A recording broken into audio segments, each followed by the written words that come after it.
बोले नहीं, सोचो ऐसे खून की रवानी किस काम की। लुटता हुआ वतन देख कर खोले नहीं, सोचो ऐसे खून की रवानी किस काम की। कि स्वार्थ की चौसर पे हारती ही जा रही, वो स्वाभिमान शून्य जिंदगानी किस काम की। और जिसमें ना त्याग देश प्रेम ना ही बलिदान, यारो वो जिंदगी की कहानी किस काम की। और कर्ज इस माटी का चुकाए बिना ढल जाए, दोस्तों बताओ वो जवानी किस काम की। दोस्तों बताओ वो जवानी किस काम की। आज इस भव्य सभागार में जो हम यहाँ उपस्थित हुए हैं, ऐसे महान स्वामी विवेकानंद उस युवा संत की स्मृति में 125 वर्ष का अनवरत यात्रा जो आज पूरी हो रही है, तो सबसे पहले मैं परम पूज्य संतों की अनुमति लेकर अपनी 2-2.5 मिनट की कविता है उसका मैं यहाँ पर पाठ करूंगा। अगर जहां पर आपको लगे कि हाँ कोई बात है भारत में, हाँ कोई बात है भारत में जिसको पूरे विश्व ने स्वीकार तो किया था, लेकिन कहीं अपने उनको अंधकार में उसको नकारने का भी प्रयास किया है, तो वो तालियां पहुंचे उस यूरोप तक जिन्होंने हमारे ज्ञान को झुठलाने का प्रयास किया।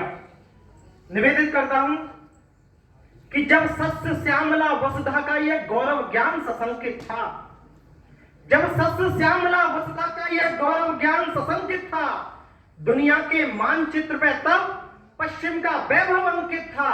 हम देश महज पाखंडों के, तब दुनिया को यह लगता था, हम अंध भक्त हैं पंडों के, तब दुनिया को यह लगता था।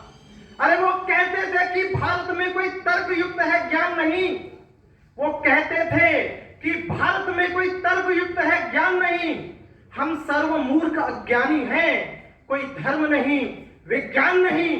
फिर समय हुआ सम्मेलन, फिर उसको याद करिए 1894 के दृश्य को आपके ऑडिटोरियम में कराएगा वो दृश्य। फिर समय हुआ सम्मेलन, फिर सब धर्मों की परिपाटी का, उसमें पहुंचा एक युवा संत भी इस भारत की माटी का। उसके कुछ शब्दों को सुनकर सभा समूची मौन हुई, सब मान गए उस ज्ञानी को, तो सबकी बुद्धि गौड़ हुई। सब धर्मों को आदर देता वो बोला मधुर वाणी में, भारत है उच्च हिमालय में, भारत गंगा के पानी में।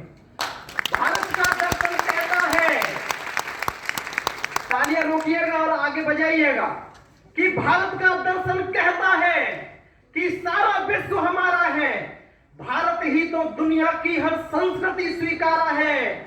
और अति पुरातन शाश्वत जग में, अति पुरातन शाश्वत जग में इसी देश की गाथा है। और सभी श्रेष्ठ है धर्म देश, पर मां तो भारत माता है।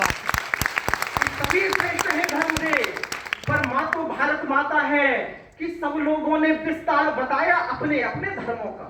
सब लोगों ने बोला, किसी ने ईसाई धर्म पर, किसी ने बौद्ध धर्म पर, कि सब लोगों ने विस्तार बताया अपने अपने धर्मों का। उस युवा संत ने भारत को आधार बताया धर्मों का।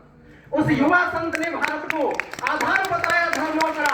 और तर्क नहीं कोई काट सका, तर्क नहीं कोई काट सका। जो धर्म सभा में बोल गए, भारत का वैभव बतलाकर वो नेत्र सभी के खोल गए। हम जीत गए थे धर्म सभा, हम जीत गए थे धर्म सभा, पर नहीं किसी की हार हुई। उस दिन तो पूरी दुनिया में भारत की जय जयकार हुई। उस दिन तो पूरी दुनिया में भारत की जय जयकार हुई।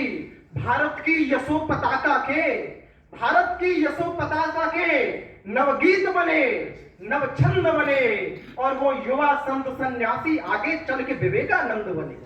वो युवा संत सन्यासी आगे चल के विवेकानंद बने। और आप युवा शक्ति यहाँ पे बैठी है, अंतिम 4 पंक्तियां आपके लिए निवेदित करता हूं कि उठो जवानों भारत का मस्तक हिम से ऊंचा कर दो, कि उठो जवानों भारत का मस्तक हिम से ऊंचा कर दो। राष्ट्रभक्त के अमिट रंग से मिट्टी का कड़कड़ रंग दो। वंदे मातरम जय हिंद से दसों दिशाएं गूंज उठे। घर घर से निकले मस्ताने राष्ट्रभक्त में झूम उठे। एक धर्म हो केवल भारत, एक जाति हो केवल भारत, और लिख दो फिर से नई इबारत। सवार अब सब मिलकर सोचें, नहीं किसी को कोई भय हो, एक बार सब मिलकर बोले भारत माता की जय हो। बार बार सब मिलकर बोले भारत माता की जय हो। और मेरे साथ बोलिए भारत माता की जय, भारत माता की जय। वंदे मातरम। बहुत बहुत धन्यवाद।